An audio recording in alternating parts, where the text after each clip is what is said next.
Okay, so back to our Kirchhoff's current law. I'm gonna scroll down even further than that, and we are going to do an example problem. So scroll down a little more to the left, give myself some room. Alright, so our example problem. We're going to use Kirchhoff's current law. I'm going to have a circuit, and I'm not going to put any current sources or voltage sources in the circuit. It is going to be a circuit made entirely of circuit elements. Alright, so one circuit element, two circuit element. I'm not drawing the wires yet, or the whatever you want to call them. I'm not drawing them yet. I'm just drawing these circuit elements, and these are going to be connected like so.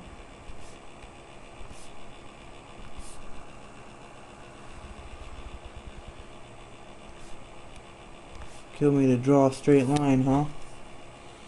Alright, so we have this circuit, and I don't know what to call it, we'll just call it a circuit. And the first thing we have to do when we're doing KVL, or the first thing I do, is I label my nodes, because that's just the best thing that you can do. You can start at other places if you'd like. You don't even have to label the nodes, but I like to label them, so that's what we're going to do. Move this to the top, kind of. And first I'm going to put a red dot at every node I see. So I see a node here. It's not a very useful node. It's only between two components, but it's a node nevertheless. And I see a node here, and I'm going to highlight it to emphasize that this is all the exact same point. These are all on the same potential. Voltage doesn't drop, it doesn't rise, it's just a wire, and the wire connects them all.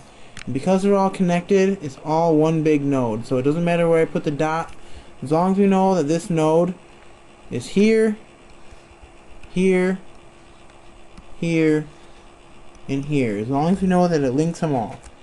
Alright? So I'm going to draw the node right here, and we have another node on the bottom. I'm going to highlight that as well. Notice that this is all on one potential. So all this is one node.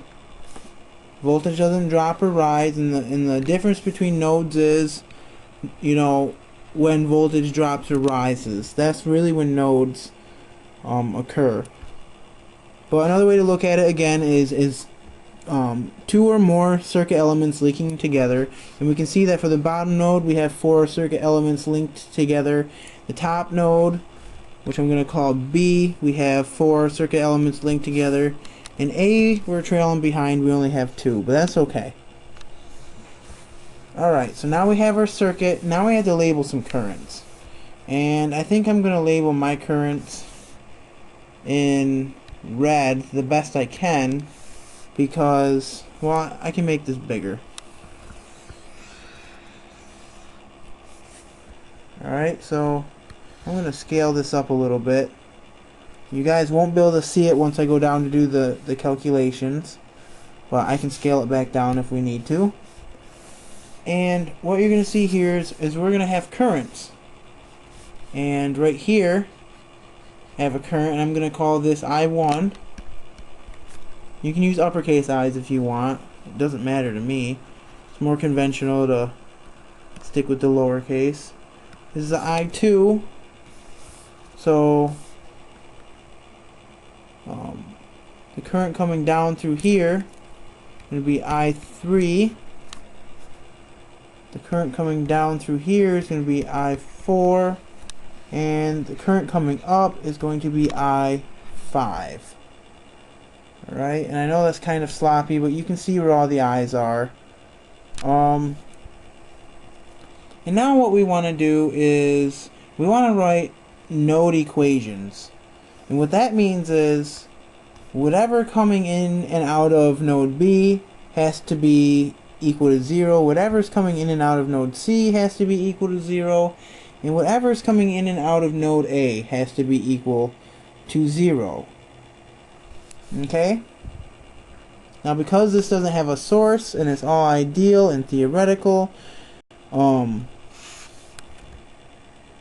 like right here we have two currents coming out, and I said before that currents coming out you had to add them. Obviously if we add both numbers, we're not going to get 0 because they're two positive non-zero numbers, so it's not going to give us 0. But for conventionality, the currents that have to do with this node do equal 0.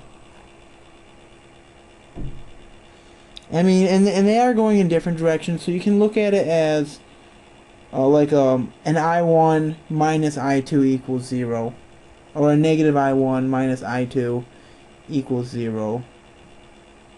And yet still that doesn't make... It's basically I1 is just negative I2. That's what you can look at it as. But I'm going to start by writing nodal equations after I shrink this back up for everyone. Shrink it up here into our corner. I hope everyone can still see that. I know that's kind of hard for me because I got the bigger screen up. But start writing our equation. So I'm going to start writing an equation for node A. And for node A, I'm going to say that, well, they're both leaving, and since they're both leaving, depends on, you can do leaving is positive, coming in is negative, or coming in is positive, leaving is negative, but as long as you can do either one, as long as you stick to, as long as it's consistent across the board, as long as everything leaving is the same all the way through the equation. So I'm going to use the notation that leaving is negative, and I'm going to say that for node A, negative I1 minus an I2 has to equal 0. Now let's pause and talk about that.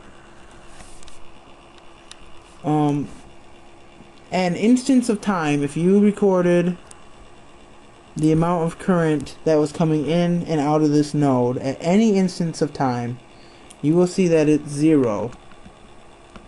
And it's hard to explain because it's only between two circuit elements, but that's just how it has to be. It doesn't split off at all, so it's hard for me to explain that to you, but just know that it's 0. At node B, we see, and that will be that I1, because in node B, I1 is going into node B, so we'll say I1 is a positive, and it's also, that's the only one that's going into it, other than I5 is also going into it, so I'm going to add I5. And now we've taken care of everything going into B. Now we have to subtract things coming out of it, so I'm going to minus I3, and I'm also going to subtract I4. Okay? Also, you should note that I1 has to be equal to I2, because negative I1 is equal to a positive I2, and a positive I2 is equal to a negative I1, and that's just because they're in, you know, like a different direction almost. But what you really have to look at is they have to be the same, because all current in a series circuit has to be the same for that part. Current will only break up or divide if it's going through, if it goes into a node connecting more than two circuit elements. So when it goes into B, it has to divide down I3 and I4, and I5 comes into the play, and they all add together, they have to equal 0. So, I mean, like, in the end, that's all you have to know. I'm running out of time here. C, we can write equations as well. I think this is going to be our redundant equation, because what we're going to have is, we're going to have I2's coming in, so minus I2. I3 and I4 is coming in, so we're going to minus, sorry, hang on. They're coming into the node, so it would be plus. So we're going to have a plus I2, and we're going to have a plus I3, we're going to have a plus I4, but we're going to have a minus I5 because I5 is actually going out of it. And this is where that redundant part of the equation comes in. And it's redundant because we know that I2 is equal to a negative I1. And if we substitute I1 into this, we'll have a negative I1 plus I3 plus I4 minus I5. And if we just multiply this equation by a negative 1, we're going to end up with a positive I1 plus minus I3, because I have to distribute the negative 1, minus I4 plus I5. And you can see that that's the exact same as that. So C is going to be our redundant node, and the only useful ones that we can use is A and B, or are A and B. So again, I'm running out of time, so when I assign these values, that's going to be in the next tutorial. But I think that you get the basic gist of this. Find your nodes, write the equation. That's the first step. Check me out in my next tutorial. I'm going to try to make these shorter, guys.